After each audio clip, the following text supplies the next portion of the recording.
What's up, guys? Today we're going to be going over some preliminary patch notes. So they're not final, and things can change basically at any point. They're not out yet, obviously, and we don't even really have a date that they're going to be out. But I wanted to go over them, share my thoughts and opinions on them, do a rundown of basically everything for people who maybe didn't, catch the hour-long live stream or read through these themselves. So let's just start and jump into it right here. So for all monsters, there's now a cooldown after each stealth pounce. It's 2 seconds is what they said in the live stream, or something around that amount. Most people are not going to notice this at all, is what they said, and I don't think that I would either. I guess that there was kind of a problem where people were spamming it inside of a fight. You could do it right after another, and it could lock an entire hunter down.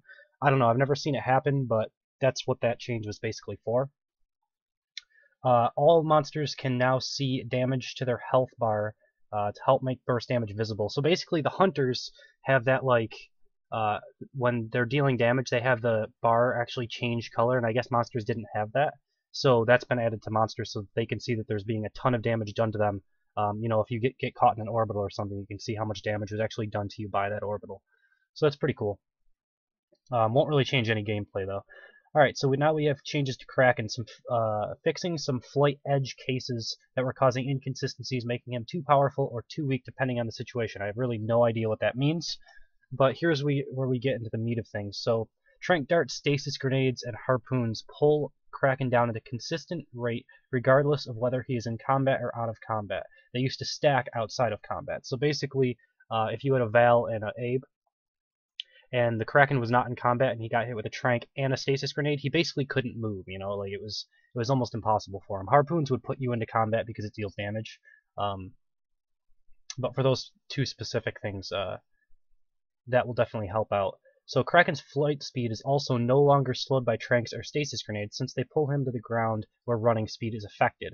So basically, what they were basically talking about with this is that if you get tranked or you get stasis grenaded as a Goliath, you won't be able to move very fast, but when you leap, it's still full speed. When you charge, it's still full speed. When you leap smash, it's still full speed.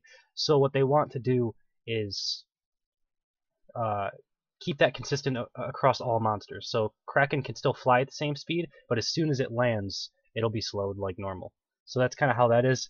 And Kraken was always feeling like, at least to me, the least mobile of all of the monsters. So this will definitely help things out. And then Aftershock fixed a bug that was causing Aftershock to not break harpoon traps, arc mines, or sound spikes. So that'll definitely help out Aftershock. I don't really use it all that much, but there are certain circumstances where I pick up Aftershock, usually when I'm trolling. But, there are situations where it can be good, I guess. So Wraith, this is probably the biggest or maybe second biggest change in the patch. Obviously, everyone's been complaining about Wraith, mainly the dome dodging and the decoy spamming, and a little bit of the supernova damage. I haven't really found that to be too much of a problem, as long as you can jetpack out of it, but they did change all of those three things, so it's really good. Making her movement speed less bursty, which makes her easier to keep track of, making supernova less lethal, while still allowing it to be just as powerful, and making warp blast a damage dealer instead of a traversal mechanic. So the base traversal that Wraith has, that little warp when you hit spacebar, is now speed is reduced by 25%. So basically you can actually see her in the air instead of just having it teleport. It'll make it better for dome dodging, obviously, because you're going to get to your destination slower. And when she's inside of the dome and she's like teleporting from one side to the other and hiding in grass or whatever, you'll be able to keep track of her a little bit easier and, stick on her a little bit better. So that's always going to be good. Supernova, this is actually a pretty big duration decrease by 50%. This is a really big nerf, but I don't think it's like, it won't kill her, I don't think. I don't even really use Supernova when I play. I am more of a Sky Wraith player, so I take Abduction, I take Warp Blast, and then I usually throw Decoy in to clear mines and stuff like that and help me in certain situations. So the decoy change, this was already in the game, but a lot of players didn't even really know about it because it was so minimal. So anytime Wraith takes damage while decoyed, you will become visible for half a second when shot while cloaked. They said in the live stream it was either a fifth of a second or a tenth of a second when you were shot. So basically you needed a high rate of fire gun like Hyde's minigun or Markov's minigun or some of the trappers to really keep her visible. Now with it being a half a second, you're going to be able to keep track of her while she's invisible a lot easier. The cooldown is also increased by 2 seconds. I think those are fair changes. This one's actually going to be a lot bigger than people will give it credit for, especially in the higher levels of play.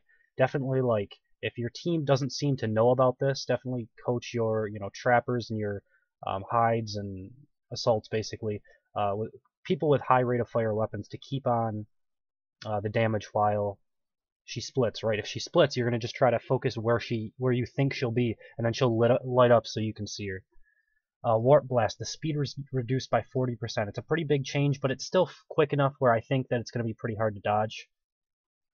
Now the radius levels up instead of range, so basically when you got to like rank 3 Warp Blast, you were able to move a ridiculous amount. I think it was like 60 meters or something. You could basically get out of a dome with one warp traversal and 1 Warp Blast, and you could get out of the dome, even if the trapper was on top of you throwing the dome. So that's definitely going to help that aspect of things. And then obviously the radius increases, so it makes it a little bit better at actually hitting people. So that kind of works in your favor, where now it's reduced by 40% when you're actually trying to land it on people. And then the max travel distance is 30 meters for all levels. So instead of it ranking up like it used to, it's 30 meters across the board. And then the damage is increased by 10%. Not a big damage buff, but the radius is going to be a pretty big thing as well. This will make combat Sky Wraith type things a lot better, but actually getting around the map, it'll be a little bit slower, but it'll still be useful. You'll still be able to use it. So Trapper. The mobile arena can no longer be heard by the monster, so it's basically that dome click is what people talk about, and then the voice call out as well. But the dome click is, I think, what most monster players were listening for when they were trying to dodge the dome. Now what you're going to basically have to do is watch the Trapper as you're smelling. You watch for his dashes towards you. As soon as a Trapper starts using his jetpack to dash towards a monster, you know he's going to throw the dome almost always. Like, you're not going to waste your jetpack as the Trapper when you're getting close, unless you're not very good at being Trapper, basically. So Markov, balancing the arc mines a bit. So arc mines are now reduced damage by 20%. It's a pretty big change. I believe it was 750 is what they said. I think the old damage was, so it's going to be around 560 or something like that after the damage is reduced. Still a high amount of damage. It's still going to be useful in my opinion. Arc mines do a lot more things than just damaging. I mean, the space control and the fact that you can block like rock throws if you're standing next to an arc mine, the arc mine will take it instead of you, is pretty big. So I think it's still going to be useful. Fixed a bug where damage expended past the trigger radius. Basically, you could fire breathe on a mine, and if it blew up, sometimes it would still damage you, even if you were outside of the blast radius. So that was a bug. Health reduced by 75%. I think this is the biggest of all of the changes for most monster players, because you're now only going to have to take rank 1 into Flame Breath instead of being forced to take 2 or 3 points into it to eliminate those mines. So they're gonna pop almost instantly, whereas before it took a lot more either points into it, or you'd have to stay with Flame Breath on the mine for a very long time and maybe only be able to pop 2 of them before the Flame Breath was over. And then the arm time is increased by 1 second. Alright, so Hyde, changes to Hyde. I really like Hyde as a character, and he's going to be a lot more useful now. So, Toxic Grenades, the DPS to output is increased by 50%. This is a pretty huge change. Like, the flushing mechanic behind Toxic Grenades is actually going to work now. Toxic Grenades used to be so low damage per second that you would almost be afraid to throw them because you might hit a teammate or something, A teammate might have to walk through there. So that's really cool. It now explodes in proximity to a monster, so basically if the Kraken's flying around, you can make kind of no-fly zones by throwing them up and they'll explode near him, which is really cool. The throw rate is reduced, so you can throw less of them, and then the Toxic Grenade lifetime is reduced by 15%. The reason why they did this is not to actually be a nerf to Hyde, but because a monster that gets hit by a Toxic Grenade normally is going to move out of that area relatively quickly, so they don't want the Toxic Grenade to sit around impeding your teammates' movement more than it has to. So that's why that was actually implemented, not to actually be a nerf to Hyde, which it's not, but it's actually a buff in disguise. So the minigun, you got your accuracy increased, which is desperately needed. If anyone's ever played with Hyde's minigun, you basically have to just do like 3 or 4 bullet bursts instead of actually using it at its full capacity, because it just spreads out way too much, way too quickly. And then the damage is increased by 20%, which is nice. So I think Hyde is going to be a lot more viable. His flamethrower already does a ridiculous amount of damage, So this is probably the biggest, is the DPS increase on this. Will actually make it a really nice flushing mechanic. When you're inside of a dome and you know a monster went over a cliff or something, you can throw a toxic grenade out there, and they won't be able to stay there anymore. They won't be able to just sit in it and tank the toxic grenade damage, so that's nice. Parnell, his multi-fire rocket launcher, has better accuracy while you're jumping or jetpacking. Not a huge change, but it will definitely help. Parnell's, I think, in a pretty good place anyway, so... Maggie, the harpoon trap arm time is increased by 1 second, same as Markov's mines as well.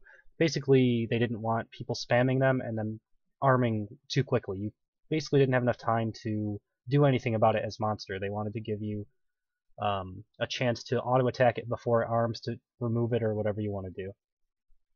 This one, I'm not sure if this is going to change, if this is actually going to stay. A lot of people... So the reason why that this is here is because Griffin has a low win rate, but I think a lot of people don't know how to play him properly, and a lot of people that have watched my stream know that I'm a pretty good Griffin player. So if this actually goes through, I'm probably going to play nothing but Griffin for a while, because he's going to be super strong and it's going to be super fun. But I do like certain things about this, right? It's not the biggest change ever. It's not going to make him super overpowered, but he's already really good in combat. His weakness is actually tracking down and sticking with the monster. Not even sticking with him, just like finding him in the first place. Once you're there, you can basically stay on him with harpoon traps or harpoon gun all day long. So the detection range used to be 50. It's only 10 extra meters. They did this because big maps, it felt like Griffins didn't have enough harpoons, or enough sound spikes rather, to actually cover a good portion of the map. So they increased it by 10 meters, not a big change. But then this one's pretty big. Now detects stealthing monsters within a 15-meter radius, so they can't sneak up to your sound spikes anymore and take them out, so that's pretty cool. I know a couple people were putting sound spike inside of birds, so that if the monster snuck up to it, you'd aggro the bird, so basically you could see it one way or another, which was kind of a neat tactic that I hadn't really used yet. Bucket, I feel like he needs a little bit more in his buff, but he did get a 11% damage increase on his missile launcher. I think that his turrets don't necessarily need more damage, but they might need more range, because I think their range is low, like somewhere between 12 and 15 meters or something. Maybe it's up to 20, I don't know. But I think that they need a little bit more, 5-10 meters, somewhere in that range of a buff would be nice. They just don't do a whole lot of damage unless you're standing right in the middle of them, letting them deal damage to you, right? They die pretty quickly, and you can just move out of the area, and they kind of become useless, so. Especially against Kraken specifically. Alright, Cabat, his rail cannon. So obviously a lot of people know that Cabat's kind of overpowered with the damage he can do. He got a pretty big nerf, but his amp is still going to be just as effective as it ever was. So, those amp plus Markov mines or Hyde now or any of those things will still be very effective. But his rail cannon got damage reduced by 30% and his reload time got increased by 25%. So two really big nerfs to the rail cannon. It needed it, but maybe it didn't need both of these things to be so high. Like, you could probably came down on one of these. I feel like each one of these is a nerf in and of itself, but I mean, that's just my opinion. I do like Cabat. He's one of my favorites, and I do agree that his damage is ridiculous. So we'll have to see how it actually plays out. It did seem like he was doing decent amounts of damage during the live stream, so I don't know. It seems okay. Val is probably... Remember when I said Wraith was either the biggest change or the second biggest change? Well, Val would be the other one. So they basically changed how you play Val in a certain sense, and I really like the way that the direction they're going with Val. As a monster player, when I see someone pick Val, I kind of like do a little dance in my seat, right? Like I'm really happy about them picking Val, because it's really easy to just focus her down, and if you focus somebody else down, she doesn't really heal all that well, and she has to stay on the med gun pretty much the entire time you're focusing them, unless you miss an ability or they dodge an ability. Then she can switch out and maybe get one trank in and then back to the med gun, and sit there for the entire fight on the med gun, not doing really anything else, and just find like a high place, hope she doesn't get focused, and try to heal people up. And that's why nobody really picks her, right? So what they're doing is they're making her med gun more bursty, and then it allows you to switch to different things like the trank or the armor piercing a bit better, because you're going to run out of ammo a lot more often. Like, most people never run out of ammo on Val right now. So the med gun heals 20% faster, but it consumes 2.5 times the ammo that it used to. So I mean, that's a huge change, right? It's going to be consuming a lot more ammo, but no one really ever ran out to begin with. And then it takes 50% more time to recharge. So maybe the 50% more time to recharge will be a little bit too much, we'll have to see. But it does make capacity and reload perks useful because let's say you take reload, you heal this 20% faster, so you top people off really quickly, and then you switch over to your new tranquilizer, which I haven't gotten to yet, or you use your armor piercing round, and maybe use both of those things. Maybe you trank and then switch back and do like 2 armor piercing rounds, and then switch back to the med gun and start topping someone off because your med gun is fully recharged with your reload perk or something. It's definitely going to be a lot of testing because it's basically changing the entire usefulness of Val. But I really always have liked Val because you can do so many different things. It's high utility basically for a medic. And then the trank is now increased to 10 seconds from 6. It used to be. It was already 10 on Wraith, but now the other monsters match. 10 seconds is a pretty long time. Like, that's a big buff. That's almost double the amount of time it used to be. So I think that's really, really strong.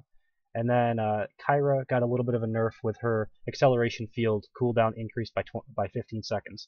I don't know how many people have played against really high caliber teams on Monster, but most of my losses on Goliath have been from a team with a Kyra that basically she activates acceleration field and they just stick to me and I have no time to actually get away and evolve. So I even said in my recent monster videos that I've been taking charge and leap smash just to get that extra traversal across the map to be able to create distance to evolve, because it's really hard to do against Kyra right now. So I think this is definitely a needed fix. I'm glad they didn't really do anything to her health, her grenades, healing grenades, because I think that her being like one of the stronger healing medics is definitely good for the game.